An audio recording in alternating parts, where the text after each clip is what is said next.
ए जी एगो अलमारी खरीद दी हमरा ला। अलमारी? चार चार गो अलमारी घर में रखल बा, तू कहता रू अलमारी खरीदे के? कपड़ा रखे में दिक्कत होता, सब अलमारी भर गइल बा कपड़ा से। ए जी साड़ी खरीद दी ना, एको गो साड़ी नहीं खे ढंग के पहनेला। ठीक बा खरीद दे।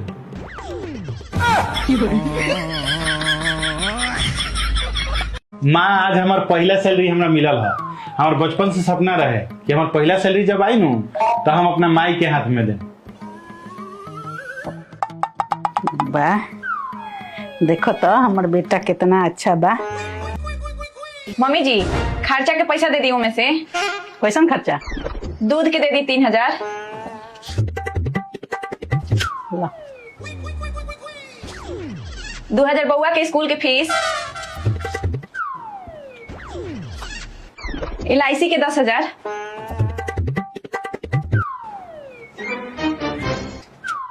राशन के 5,000 दे दी।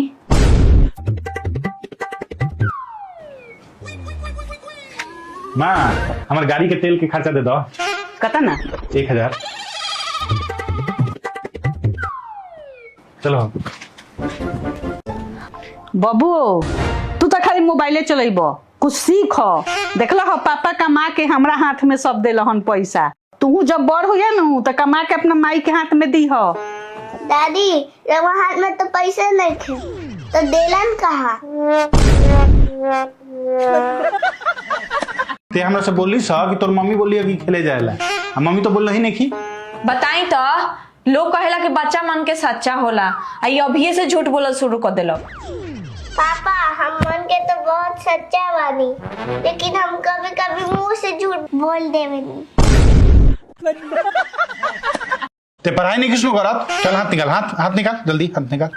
ठीक बा हम हाथ निकाल दे, लेकिन रउआ एगो बात बतान तब। का? रउआ भगवान के माने नी? हाँ माने नी। हाँ तब ठीक बात, ली भगवान के मान ली। भगवान? लोग कहेला नु बच्चा भगवान के रूप होला। ली मारी ना, ली मारी पाप चढ़ाई अपना ऊपर। अच्छा ठीक बा भगवान जी, हम रुआ के नाम मारे, लेकिन भगवान जी पढ़ाई लिखाई करी ना तो भगवान जी रुआ फेल हो जाए। ए जी 10,000 रुपया दी तो। इतना रोज के का ड्रामा बा? परसों 1 लाख रुपया मांगलू, काले 50,000 रुपया मांगलू, आज 10,000 मांगा तारू। इतना पैसा के तू करे लू का? दीहन तब न कुछ करे। माई मांगत रहेली, हम देवे नी ना। भाभी हाय हमार कान में के रउआ ले ली, अपन कान में के छोटका वाली हमरा के दे दी। एगो तो दे इतना भारी बा, ऊपर से इतना भारी गहना किन देले बारन राउर नंदोई। जरूर दाल में कुछ काला बा। ई हमर फेवरेट बा, हम ना देहम। अरे ले ली, रउआ पर अच्छा लगी। का भइल? मम्मी जी कान में के अदला बदली करेला कहतरी। कैसन कान में के रे? ई तो कान में के तोड़ ना हो। अरे तू नहीं खू जाना, तार दामाद किन ले बारन। अच्छा और ठीक बा, कर ला अदला बदली कहती इतना तो।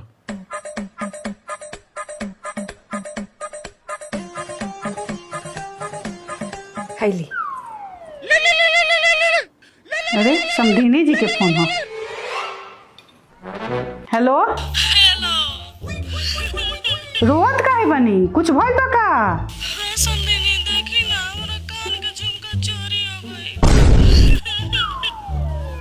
कान में के चोरी हो गइल बा?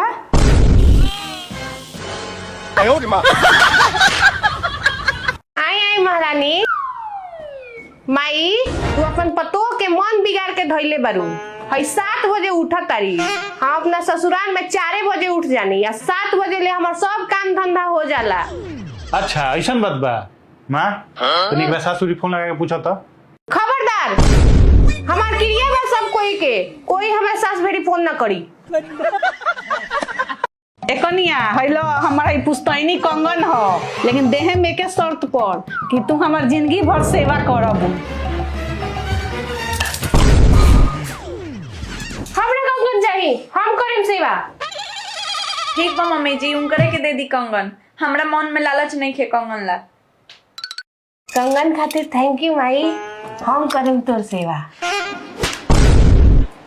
पागल ई पीतर के रहल ओकरा के देख के बुड़बक बनाओ तो नहीं कि अपन सेवा करवाए जिंदगी भर अब करते सेवा